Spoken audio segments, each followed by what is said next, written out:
Hello, welcome back to the PoddiMouths podcast. I am Peyton, and this is where my dad and his friend John talk about random stuff in life or the things they found on the internet. I hope you enjoy listening to this episode as much as I did. Here they are now. So, John, we were just talking about it before I hit record, but I just want to remind you that next week when we're seeing you, when I'm seeing you and a special guest that will be with us in person, I do require a COVID and flu test before I walk through the front door. Yeah, I'll be happy to test you. No problem. I appreciate that so much, so much. We just finished. I'm sporting my wife's business again on my shirt. Yay! We just had performance over the weekend, and I was running lights. I'm actually going to send you because I sent. Did you get the last text I sent you, by the way? I got the baby names. Yeah, that's all I got. I thought that was pretty cool, but yeah, we should talk about that because that's funny because that hits up two of my members of my family. Perfect. One of mine too. Yeah. Yes. All right. So this was my view. I just sent you my view, and I'll show our viewers. This was my view all weekend. So you see that? Oh, got a blur. Yes. Kind of blurry. Yeah. Yeah. Well, I see the trees too in the background. Yeah. So that's good. You can show those on your screen now. You figured that out. I guess I could. You're right. Duh. Except I would have to. Well, so now folks, then you have to bring it to your laptop or your computer. Well, no, it's on my laptop. But over the weekend, John and I were struggling getting started this morning. Another early Nick was morning. Struggling getting started. John was here. John was fine. John was doing everything. I had my pants on. Everyone thanks you for that. Now it has synced now. Some people say, "Oh gosh, I missed it." Yeah. No, it actually isn't on my computer now because for one reason, folks, the power went out over the weekend, and when that happens, it takes a few minutes for everything on my machine to reset.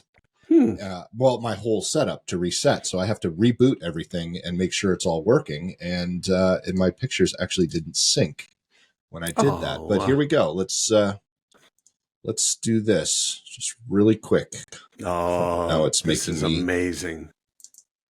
I love technology, except when your power goes out. Right? There it is. So there was my view for the weekend. Awesome. I was running lights, which I have not done. And I made it very clear to my wife, and she still hired me. I have not run a light board for any show for about 20, maybe even 25 years. Not that this board was actually, anything more modern than what I used 25 years ago. Yeah, no, it's not complex. Well, it is and it isn't. So I was able to fix a few things. So we had this is at a local high school. Okay. And we did have a few, back up. We sent the light request, the lighting cue request to the school beforehand. And one of the students actually preset all the cues. So really all I had to do is sit there and hit the button. Wow. The downside is there's no tech rehearsal. So not even the student that was setting it up, she did the best that she possibly could. And she did a great job, but there was no one on stage for her to light. So she's trying to figure out these light cues based on no one being on stage. Yep. So a couple of the pieces that went up, there was no light on the student's face.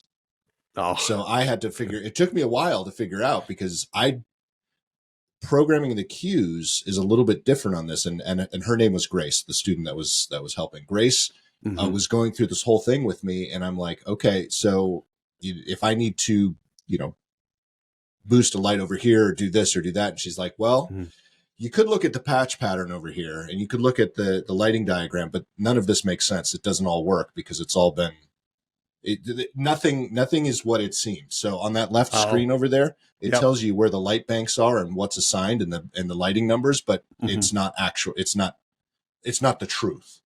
So someone in the past has reset everything and then not updated the screen. So I wouldn't have been able to reset any of the cues anyways. So I was toggling, you can see on the left-hand side of the board, the actual faders. Yeah. I was actually having to manually do some of the fading just to get light on the students' faces as they were dancing. So that was exciting. Cool.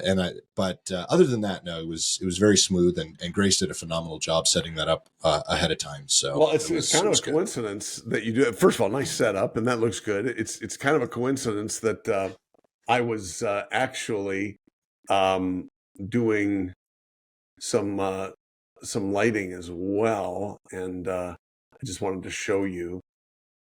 This is stupid because it's Well, not letting as me. John is trying to bring that up, I used to I did theater when I was in high school and very little in college, but that was my main gig, was lighting. Yeah. So it was kind of fun to be back in the booth. But did you used to do some audio as well? No, never. I mean, I learned audio because it was part of my degree path. You had to, Yeah. but I never did it as I call it professional, but it was, what do they call it? Not community theater type stuff. Okay. So community theater and high school theater, stuff like that. Okay, cool. All right, I was always horrible, quite honestly. Most of our listeners can probably relate to the statement that I was horrible at audio. That was my worst. Out of all of the digital arts, audio was my worst. Really? Yeah. Why so? I don't know. I never quite, I mean, I get it and I got it, but it never made sense to me.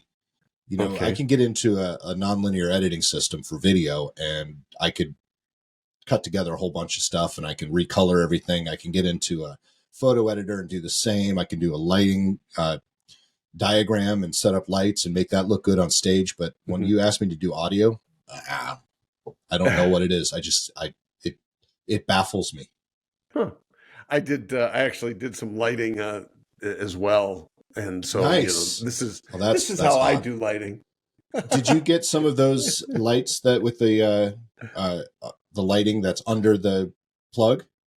So like lighting a night that's light? under the plug. No, if you see the top line. Oh, I thought you put those in because I've been really interested in those. For grins, we actually did.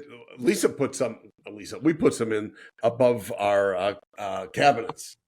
Okay, that we were talking about, and man, what a difference in the timer and everything. And yeah, it's just such a nice warm glow these days with the digital lights. Yeah, we didn't do that, but for Christmas this year, we have some lighted garland, and we put that up on top of the cabinets, and that's set on a timer, and I love that. And we actually haven't taken it down yet, even though the holidays are well past. Isn't it June? It's like June, isn't it? It feels like it. Lately, go from Nashville having 9 inches of snow on the ground to now it's not sunny, but it's definitely green and wet. And warmer. What's your temperature like now?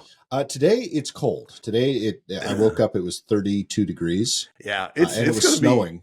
As I was taking Peyton to school. Too, or is chilly here too. I think that it is topping out at 70 or less today, which is I saw that. I think crazy for this time, folks. I think I may have mentioned it earlier. I'm going to go see John. Yeah, yes, you are. When I land this evening, it is going to be. I think they said 60 degrees, 61 degrees, something like that. That's about right, and that is wrong. Yeah, for me, that's going to feel like a heat wave. I am going to be wearing a t-shirt. And probably shorts with flip-flops, but I don't wear flip-flops on the airplane. Oh God, I would never do that. My shoulders are too hairy. Well, that's okay. People will think you're wearing a sweater. Yeah, well, they already do. They do. Anyway, so I'm looking forward to it with our special guest. You guys can, I know it's blurry, but you can see all the gear out here sitting on the back that I have to pack before I leave. They can't see it. They have no idea what that is. But all of the mobile gear, which John and I were talking about earlier, because we have this gear because John and I had spent a lot of time together, but it's been sitting in the closet for a good 3 years now. Waiting because we just haven't had the opportunity. So it'll be fun. It'll be interesting because even when the last time we did, I was sharing this with John, the last time we did an in-person podcast, we weren't on video. We weren't doing video yet. It was just audio. So it made it very, very easy to lug all this gear around. And now I'm sitting here going, okay, how do we get on camera? How are we going to figure this out? And you have to look pretty too, which is really, that's not hard for me. I don't know. Maybe for you. Struggle. We're going to be upstaged by our guest anyway, so it won't matter. Well, duh, but yes. But what she doesn't know, I mean, our guest, did I say she? You did. What our guest doesn't know is we're going to jump in the pool at the end of the I can't jump in the pool. I have already packed my suitcase. I did that over the weekend, and I didn't put my swimming suit in there. I have a suit. It's going to be 66 degrees. It'll be huge. Oh, it's going to be cold as hell, but I'm going to throw you in.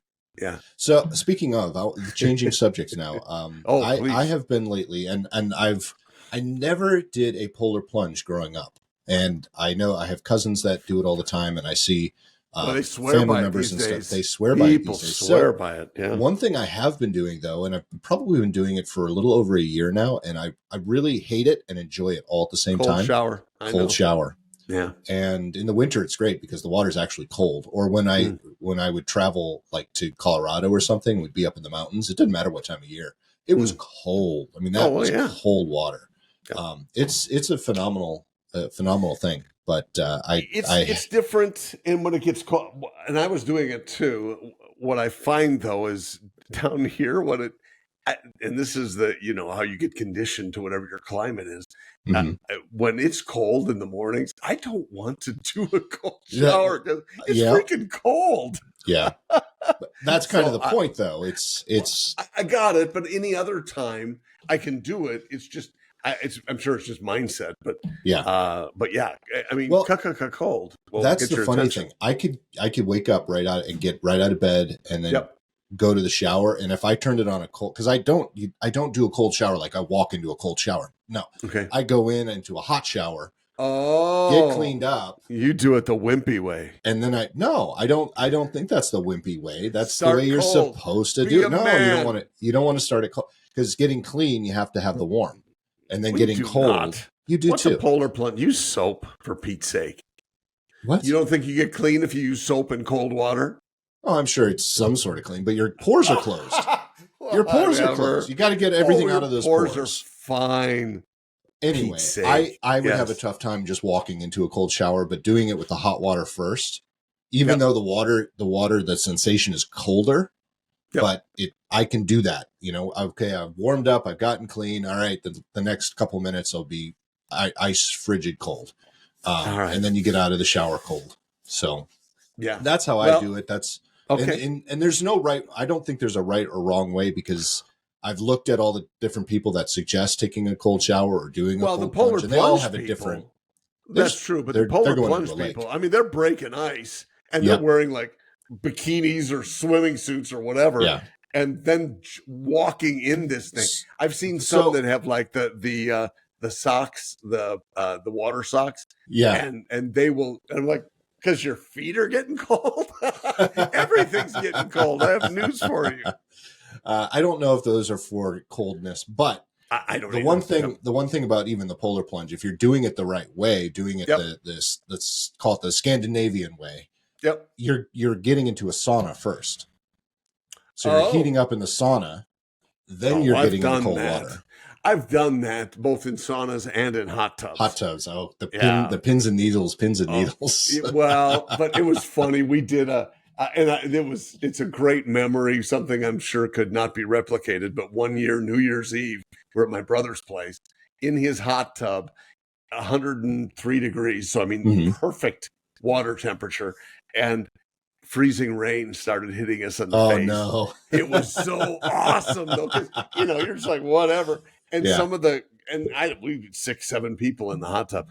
And some of the ladies, because they were obviously tougher than we were, decided to do runs around the yard. I mean, there's snow in the yard, and they do a, face plant in the snow and then hop back in. Which explained why the stupid hot tub did not keep it 103 degrees very long. Yeah.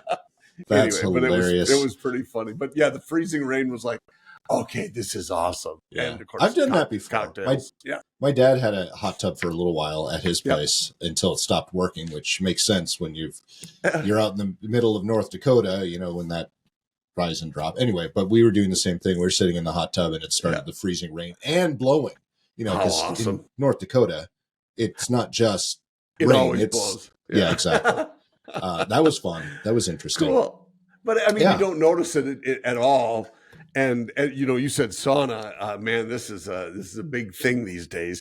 And they have, $2-3 grand. You can get your own sauna at your house or whatever, and infrared, and those are pretty awesome as well. They are. I understand.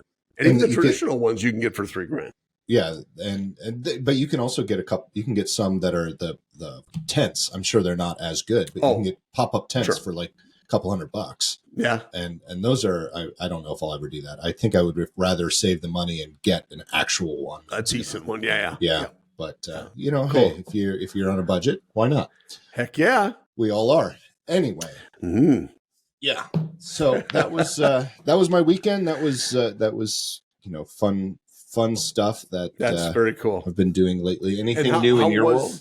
No, but I want to know. I mean, so Yeah. It was a recital that it was a recital. Yep. Winter recital. So how many people were in the recital? How many students? In the recital? Yeah. I think we counted 107. Oh my gosh, that's awesome. Yeah. Cool. We didn't sell out, but that's normally what happens in the winter, and not everyone wants to come. When I say winter, the winter show. It's usually our holiday show, but we did it a little late this year because of just people's schedules. It's hard to work around other schedules. So and you think about it that who comes mostly to those things, family and friends and things like that, and that's great, and that's the way it should be. So that's wonderful. What a fun time, and just to see the kids and adults getting involved like that is pretty cool. And Peyton performed too, because she's been taking a tap class, and awesome. She put up such a big stink about the tap class and wanting to do it, and then she said, "I'll take the tap class." But supposedly she told us that she didn't want to perform, but we didn't hear that, so she threw a big fit about having to perform. Now she's done it. Now she's performed. She had so much fun that now she's going to keep doing tap. She's adding flamenco.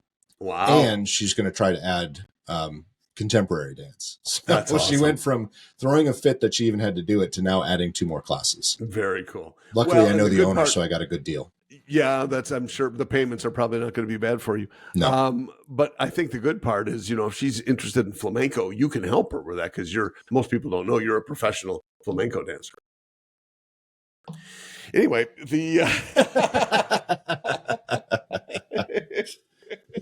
I know some of our listeners were not surprised by that at all. No. Well, of course he is. I can tell by the way he moves his feet. I don't prefer. I prefer not to use the term professional whenever we talk about anything like that. So no one pays me to do it, so therefore I'm not a professional. I'm just a really good amateur. All I know is you have skills because it starts with phlegm. Exactly. Wait, no, that's you, buddy. Flamenco dancer. Yeah, I know. Man. I used to have an internship with a theater in St. Louis.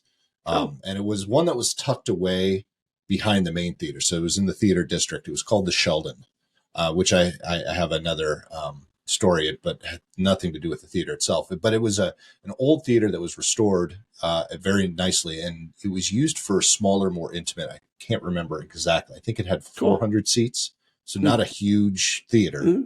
But it would people like what is her name? She married Elvis Costello. Oh gosh, yes. And she's hot. We've talked to her about her on the podcast before. I can't remember her name, but I saw her perform there. I've seen other jazz musicians of that caliber or beyond perform there. So it's a big name. It's a big name theater for smaller performances. So you're not, it's not a huge theater. It's not selling out arenas or anything like that. So a lot of jazz in that particular theater. But also, it had a second floor, or not a second floor. It had Diana Krall. Oh my gosh, Diana Krall. Believe I forgot that. Yeah, she's awesome. Yeah, she really is really good. Very nice lady too, by the way. Oh, that's nice to hear. Yeah, and so the top floor, and it wasn't called the second floor. It was called something else, but it's really 4 floors above everything because you've got that theater and it's a tall theater. Cool. But it was basically the second floor because it was the main floor, and then you go anyway. Doesn't matter. Cool. It was a performance space, but it was also a banquet center. So it didn't have a raked audience. It was just a wide open room, but with a nice big stage, and they would have performances up there and stuff. But every other Saturday or something, I don't remember this. This was 25 years ago, folks. But they would have flamenco up there. And they would bring in, like major, like professional flamenco dancers would come in and they would perform. And I mean, the place was always packed. It was incredible. It was really cool to see. So it was fun to bring that back. And I never told Jen that either, but it was fun to bring that back. She has a student who it's a student / teacher. So she is taking other classes, but said, "Hey, I have been doing flamenco for a lot of years. would love to teach it here. And that's how we got a flamenco teacher. Oh, but she only has like 1 or 2 students now. But now she's going to have 3 because Peyton's going to start. Well, and I think, like anything like that the more you see it and offer it and you connect with people with it, you're going to get more students. So So the teacher / student actually performed and did a flamenco by herself. She was solo act on stage. She got probably, besides the littles, because the littles always get the biggest applause, even though they're just walking around going. And for those of you who are just listening, big eyes, big mouths, just like, oh, what's going on? Anyway, she got the biggest applause. She really did. Nice. Yeah, it was good to hear. And good to see. It's pretty impressive when you watch it. I went to, it's been a long time ago. In fact, it was a work trip to Miami. And we went to a restaurant, as I recall, a nice dinner club sort of thing. Sure. And they had flamenco dancers before and during the meal. And wow, they're just incredibly talented. It's amazing and fun to watch and very entertaining. And you're right, the audience really gets into it. So for those of you who don't know what flamenco is and can't look it up because you're listening in the car or something like that, flamenco, think of it this way. And I am not doing it justice by any means, but think of it this way. It's a Spanish style, or maybe even Portuguese style, somewhere in that general area, Spanish style tap dance. So think of that traditional, maybe even if you've seen Mexican dancers doing stuff, think of that with tap. Doing their dance. I don't even know what style of dance that is, but a lot of the Mexican dance that you see is, I'm going to call it soft shoe because they don't tap. It's not flamenco. It's just but I don't even know what, again, I don't know any of it. I don't have the experience. I've just seen it before. Flamenco to me is almost more like stomping. Yeah. It's kind of a stomp tap because you wear tap shoes. Yeah. And it's cool. It's fun to watch and just incredibly talented people. Yeah. Very talented too. You don't find many chunky flamenco. You do not. No. I mean, it's very difficult. And there's a lot more movement because even with tap dance, there's not a lot of hands. I mean, once in a while they'll do some flourish with their hands, but most of it's with their feet. You go into Irish, there's no hand movement. They're locked on their sides. It's only their feet. Flamenco is the whole body. So much more expressive. It's really neat. Yeah. So anyway, folks, look up flamenco when you get home if you remember. I bet that, I'm just guessing, many of our listeners and viewers thought, I wonder what they'll tell. I hope they finally get to flamenco dancing on PoddiMouths this week. I think some thought we have. Well, I think it's important that we, kind of turn over lots of stones.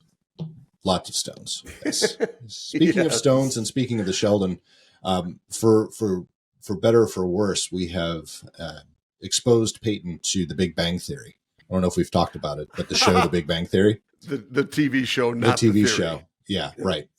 Yes. And it's really funny because now Peyton kind of wants to be a female Sheldon. So she pulls a lot of, like, for example, I actually during rehearsal had Peyton up in the booth with me and I let her run the lights because that's something that she's very interested in. And we did something really well. And so I went like this to fist bump her and she pulled the Sheldon and went. For those of you who aren't watching, I put a fist bump up and then grab the fist with your hand and shake it like you're shaking someone's hand. The Sheldon. The Sheldon shake. So it's really funny though. But the funny thing is I didn't realize, because I've watched almost every episode before. I love The Big Bang Theory and I did not remember how much they talked about sex in that TV show. I mean, some of the time Jen and I are just covering our faces because Peyton's our 13-year-old is sitting next to us. But at the same time, it's a lot of it is double entendre. It is very much so. So it's like watching a Looney Tunes cartoon where you go, I know what they really meant, but the kids it goes right over their head. Yeah. Right. So, but that's been a lot of fun because the science side, you can see how excited she gets about 2 things. 1, science, and 2, whenever they play Dungeons and Dragons. Dungeons and Dragons. I can't say that without sounding drunk. Dungeons and Dragons. I'm not sure it's a sound. I think it's actually because you are drunk. Always. Which it's, why not? We're doing this during the daytime, of course. Normally you are hammered. But no, what I think what you should appreciate is that she wants to be like Sheldon now, and you hope in a year or two she doesn't want to be like Penny. That's true. Yes, yeah, she doesn't want to be anything like Penny. Yeah. Speaking of, I had mentioned Grace earlier, the one who was doing the lighting, and I was talking to her about all the lights and the theater itself, and she was talking about all the things that she's done, on the tech side and the lights and set construction and show management and stuff like that. But so I asked her, I said, well, is this something that you're looking to do after you graduate? And she looked me dead in the eye and said, oh, hell no. I'm going to be a mechanical engineer. I got to pay the bills. Funny. Nice. I'm like, good for you, kid. Well, she understands. She understands. Well, how refreshing to hear somebody, especially somebody younger, who is thinking about really doing something that involves paying the bills and not just getting a freaking degree that means nothing. Right. Yeah. Well, and that's what she said. I'll still do this on the side as a hobby, but that's if it goes somewhere, that's great. But I got to make sure that I'm set. Wow, that's a real. I'm like, I wish I had that when I had that mindset when I was a kid. Oh, that's and all of us, all of us. Her parents have done a good job with that girl. Anyway, excellent, folks. I hate to do this. We are actually going to cut this one short this week because I've got to go see John. You get to. It's not got to. It's I get to. No, trust me. We're forcing you. That's true. It is forced, as you'll see, because we're going to duct tape your ass to the chair. So when you get here, talk about arms to the side the whole time I'm tap dancing. Excellent. Well, folks, I would love to let you know that we have a whole bunch of merch and a whole bunch of stuff up on our website, including past episodes, links to our past episodes. So if you head up there, have a look. If you are watching us on YouTube or Spotify or anywhere, make sure that you like and subscribe. Share with your friends, all that good stuff. Smash that subscribe button and turn on notifications so you know when one of these goes live. And we'll come back and see you again next week. John, it's been real. It's been fun. I look forward to seeing you here in a few hours. We are going to be live, and it's going to be awesome. Yeah. All of y'all, make sure you mark your calendars for next week because it's going to be fun. We'll have a good time. It will be fun. One of these days, we're actually going to do a live episode. That'll be fun. Nah, we're not going to do that. No, we're not. We can't even figure out how to work the cameras. That's true. All right, folks. See you next week. See you.